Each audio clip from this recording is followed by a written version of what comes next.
a gente vai falar sobre uma coisa que está virando aí, a gente pode dizer que uma epidemia, né, no Brasil inteiro, que é o famoso recall. Você já passou por uma situação assim? Muita gente compra um carro, depois vai lá à montadora e pede para que você leve o carro de volta para consertar, fazer um reparo em alguma peça que teve um defeito de fábrica naquela série. E isso está acontecendo não só na indústria automobilística, mas em outros setores da economia. Para falar sobre isso e quais são os seus direitos enquanto consumidor, a gente recebe agora o Dr. Anis Kifuri, que é advogado. Tudo bem? Seja bem-vindo. Obrigado. Prazer em receber você, viu? Prazer é meu, viu? Vamos bater um papo sobre isso, afinal de contas, é um problema, gera um problema para algumas pessoas, para outras nem tanto, e que as pessoas têm que estar atentas quais são os seus direitos, né? Sim. E isso aumentou muito, em 2011 foi um ano recorde de recall.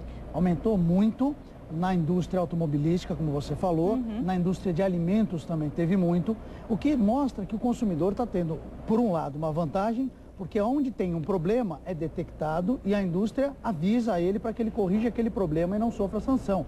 Ou problema de risco à saúde, à vida. Certo. Mas, por outro lado, é complicado, porque muitas vezes, até chegar esse recall, a pessoa já sofreu um acidente. Um exemplo, uma falha numa pastilha de um freio de um carro para uma pessoa que está numa estrada.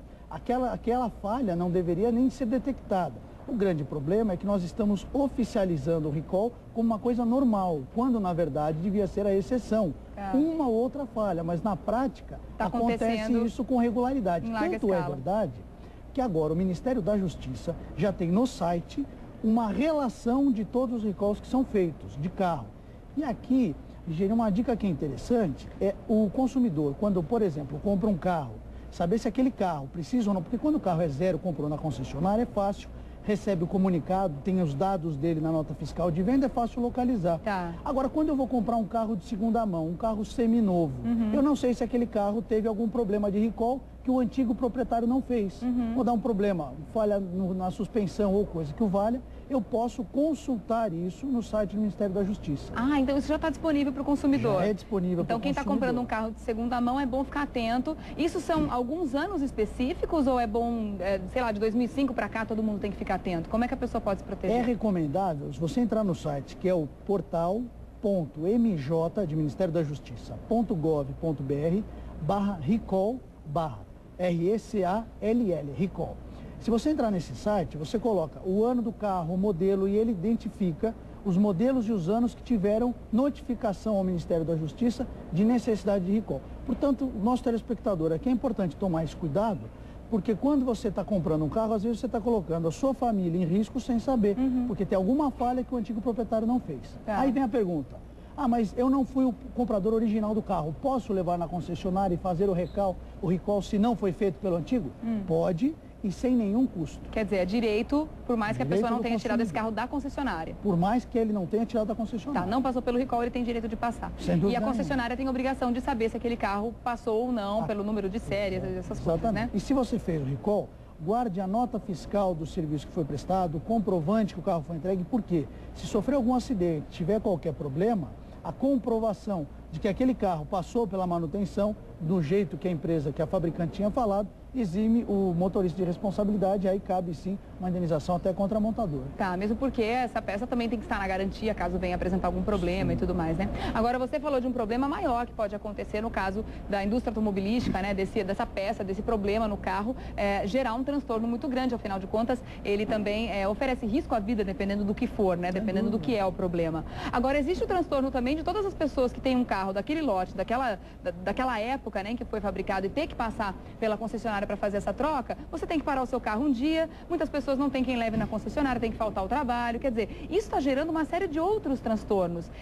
Na sua opinião, está acontecendo uma banalização do recall aqui no Brasil? Sem dúvida. Acontece a banalização, eu tenho defendido uma coisa, que é quando você deixa o carro no recall, a concessionária é obrigada a lhe fornecer um carro reserva pelo tempo necessário para a manutenção. É mesmo? Por quê? Então, peraí, vamos falar essa informação de novo, gente. É muito importante todo mundo saber, porque a concessionária, claro que não vai fazer isso. Sem dúvida. Todo mundo que deixa lá o carro para fazer um recall, seja do problema que for, foi convocado pela montadora para fazer a mudança da peça, pode exigir um carro reserva da concessionária, da montadora. Sem dúvida nenhuma. Gente, por quê? Quem deu causa não foi o consumidor. Uma coisa é você fazer uma manutenção periódica, que é previsto. Outra coisa é você sofrer um acidente e levar o carro para o reparo, que é um dano seu. Agora, quem causou esse dano? Pelo Código Civil e pelo Código do Consumidor, aquele que causa o dano tem que reparar integralmente. Certo. Se eu derrubar o muro de alguém, eu tenho que consertar o muro. Claro. Esse mesmo raciocínio vale para a concessionária, vale para a montadora. Se por um erro da fabricação dela, ela causou um prejuízo ao consumidor, ela deve reparar integralmente. E o que é indenizar? Indenizar quer dizer tornar indene. E o que é tornar indene? Voltar ao status anterior. Ou seja, como se nada disso tivesse acontecido. Qual seria a situação se ele não tivesse tido esse problema? E mais, esse carro reserva tem que ser do mesmo modelo que eu estou deixando o meu. Tá. Porque eu comprei para utilizar aquele carro. E eu estou sendo impossibilitado de utilizar aquele carro por uma culpa que não é minha e por um erro da empresa montadora. Então, portanto, é um direito do consumidor e como as pessoas acabam aceitando, automaticamente não se reclama e passa batido. Tá. O que é importante que nós façamos é que nós começamos a reclamar o direito do coletivo. Ou seja, todos cobrando o seu direito, nós não precisamos mais ficar brigando, porque tem muito vira mais moda. força, né? Claro. Vira Certo, praxe, esse né? É um modelo. Agora, se, por exemplo, a pessoa vai lá, deixa o carro para o recall e a concessionária ela diz que não tem o carro, é impossível dar um carro reserva para essa pessoa. Se ela alugar um carro, ela pode repassar esse custo para a concessionária? É uma forma... Qualquer custo que ela tiver, em virtude disso, ela pode repassar para a É concessionária. uma forma dela conseguir reparar aquele prejuízo que ela teve. Tá. Existem algumas decisões do tribunal de pessoas que, por exemplo, pegaram um táxi e tentaram a recuperação com os recibos de táxi. Aí vem um detalhe, tem decisões que entendem que se você pegou vários táxis e demonstra os trajetos, é reembolsável, é indenizável. Tá. Tem pessoas que fecham um pacote com o taxista para ele levá-lo ao longo desse período. E aí tem decisões que entendem que neste caso não seria coberto, porque seria um motorista particular à disposição. Há esse tipo de entendimento. Mas aí a decisão judicial vai depender de cada caso. Então uma dica para o consumidor é: protocole o pedido disso, faça uma carta para a concessionária dizendo: olha, estou entregando pelo recall, pelo motivo que não foi meu, e peço um carro. Deve vir a negativa ou a ausência da resposta. Com base nisso, você notifica a montadora e se não tiver a solução, você pode alugar um carro e requerer depois a indenização por esses valores gastos. Até porque o objetivo é único. É você usufruir do seu carro. Tem gente que usa o carro para trabalhar, para viajar, ele tem necessidade, ele trabalha com vendas. Todo este prejuízo ele não pode assumir. Então, nesse caso, ele tem que repassar para a montadora. E no caso da pessoa que teve um carro dentro, né, dessas condições aí de recall, não foi chamado pela montadora ainda, a montadora ainda não detectou o problema e a pessoa se envolve num acidente. Como é que faz para fazer a perícia, para saber que aquele acidente foi causado em virtude daquele problema que não foi causado pelo consumidor e sim pela falha. Pela falha. Aí você tem a necessidade da polícia científica. A polícia é aquela que vai avaliar do ponto de vista técnico se aquele acidente foi causado por uma imprudência, por uma imperícia ou por uma falha mecânica.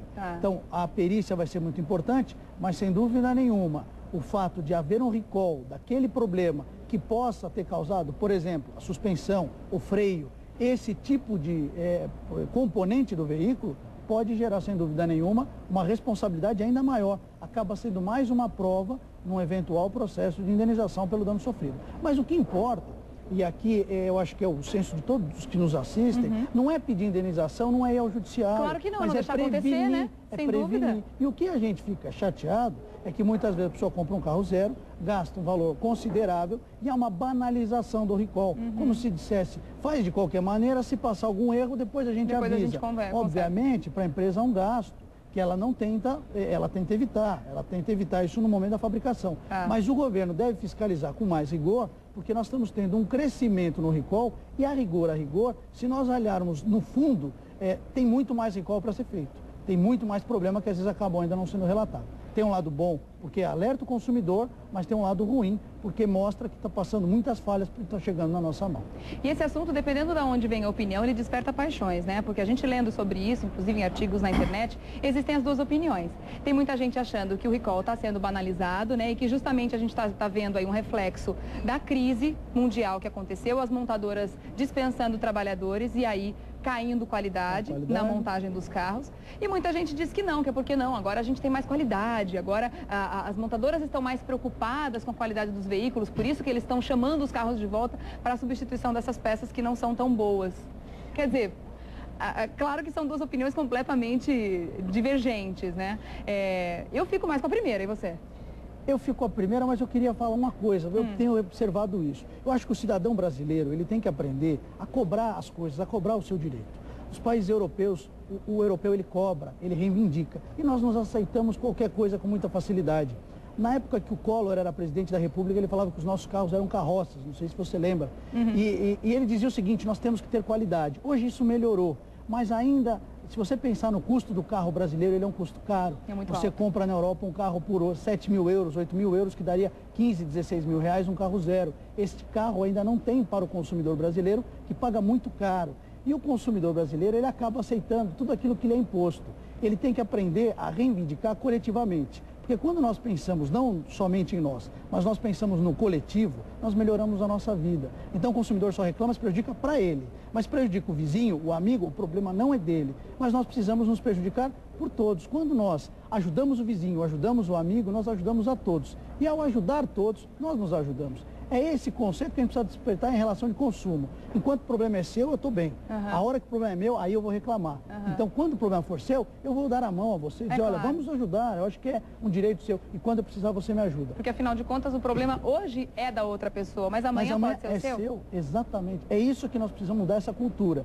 Pode reparar que nos países mais avançados, nós temos esse sentimento muito mais forte de coletivo. Isso é cidadania, né? Cidadania. Cidadania não é pensar em você só, é pensar no coletivo. Quando você melhora o seu jardim, você atrai pássaros, você atrai...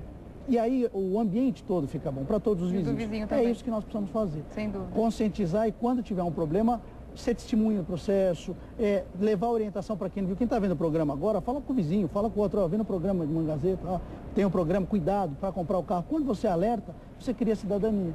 E quais são os cuidados que a gente tem que ter na hora da compra do carro? Não tem como saber se ele vai passar por um recall. Essa montadora não chamou ainda, né? Tem vários cuidados. Quando você compra um carro seminovo, uma coisa que é importante você avaliar é se não tem débito, se não tem multa, primeira coisa para você não assumir, porque mesmo que tenha débito e você faça um contrato, tem muita gente que não faz isso. Quando compra o carro, vai lá, paga, pega a chave, transfere no documento e ponto final. É importante fazer um contrato, dizendo que o carro não tem multa, as condições que ele recebe, se tiver alguma falha, que aquela pessoa vai ser responsável. Mas não adianta ter só o contrato, você tem que ter a certeza que você vai achar essa pessoa.